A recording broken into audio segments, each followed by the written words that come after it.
What's up everyone and welcome back to another tutorial. Today we're going to see how to find a Roblox item ID on mobile.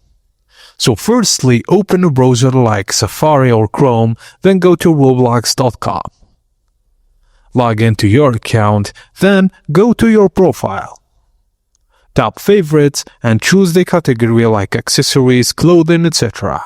Select the item, or you can use the marketplace, which is the avatar shop, search bar. Type the item name and open it. Now tap the same item to open its page, then look at the URL or address bar.